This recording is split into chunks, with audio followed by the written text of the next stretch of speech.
Ah, coucou tout le monde, bienvenue sur ma chaîne, c'est Soso. Alors aujourd'hui, une petite vidéo pour un produit que j'ai fini, un point de croix que j'ai terminé.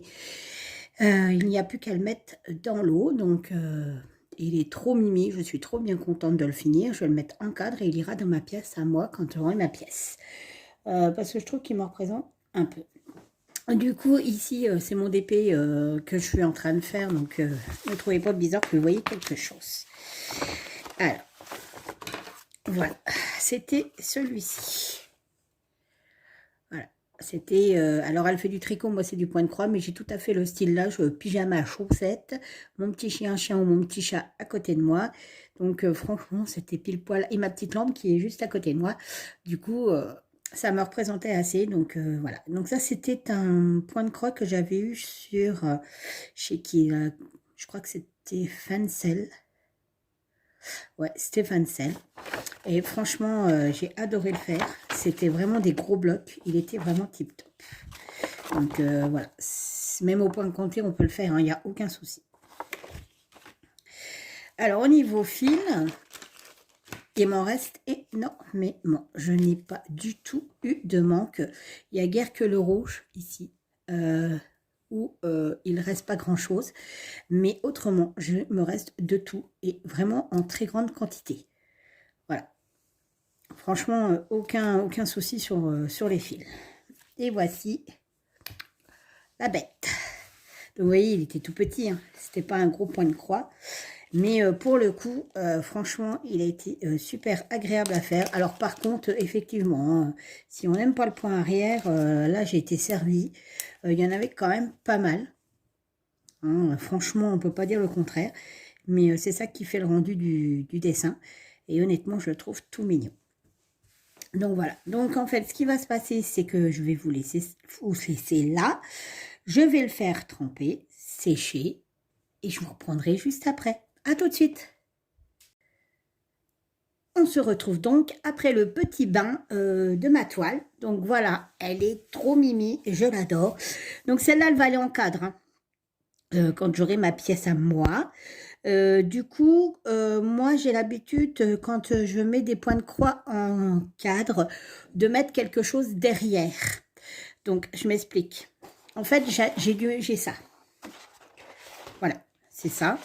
Alors, soit vous l'avez en transparent ou en blanc. Je vais vous montrer sur un point de croix que j'ai fini. Là, ils en avaient plus en blanc. Donc, j'ai repris en transparent, mais on s'en fout, c'est pour mettre derrière. Voilà. Hop.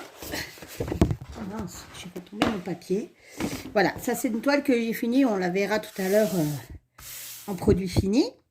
Et donc, vous voyez, ici, vous avez la toile et là, vous avez un truc. Et ben, c'est le plastique que j'achète.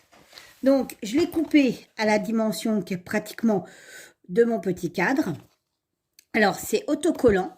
Donc, je vais venir coller le DP, j'allais dire, le point de croix dessus. Et en fait, il sera rigide. Et ce qui fait que et ben quand on les met dans un cadre, ça ne bouge pas. On fera l'autre ensemble sur une vidéo ensemble, vous verrez.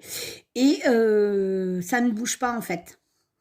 Voilà, donc c'est parti. Alors, le truc, c'est qu'il faut décoller petit à petit. Parce que, je m'explique. Une fois collé, bah, si vous redécollez, les fils viennent avec. Donc, il faut vraiment y aller et puis bien tendre la toile. Donc, moi, je mets, vous voyez, le côté là. Alors, on va s'y prendre comme ça. Et c'est parti.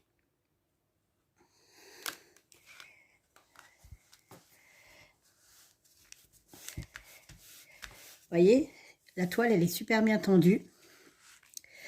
Et après, quand j'achèterai un petit cadre, ben, j'aurai juste à glisser le truc dedans.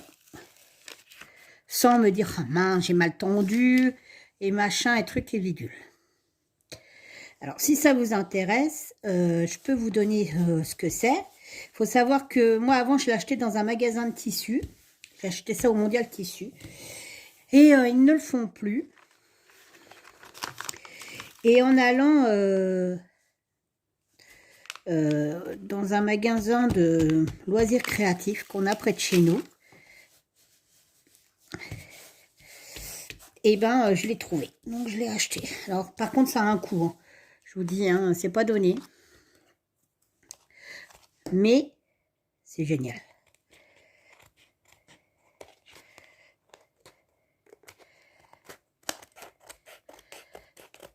Voilà. Voilà, voilà. Ça colle du tonnerre, hein, je vous dis pas. Et voilà. Voilà mon petit DP. Bien, bien, bien tendu. Et derrière, ça donne ça. Voilà. C'est plastifié en fait. L'autre c'était blanc, celui-là c'est transparent. Et donc quand vous le glissez dans un cadre, bah, vous n'avez pas besoin de dire oh, mince, c'est mal tendu, c'est machin.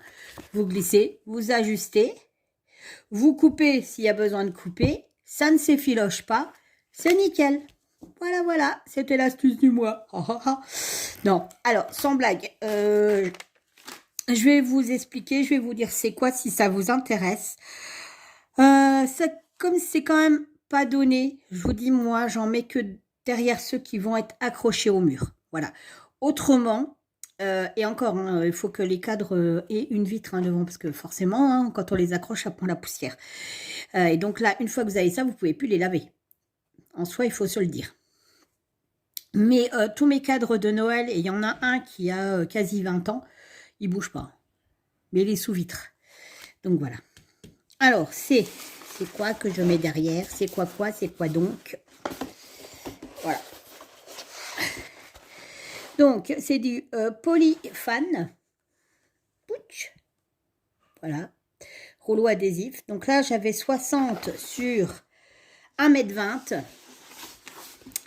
m. On peut, bah, vous voyez, on peut même fabriquer des abat-jours avec. Hein. Donc, c'est pour vous dire que c'est épais.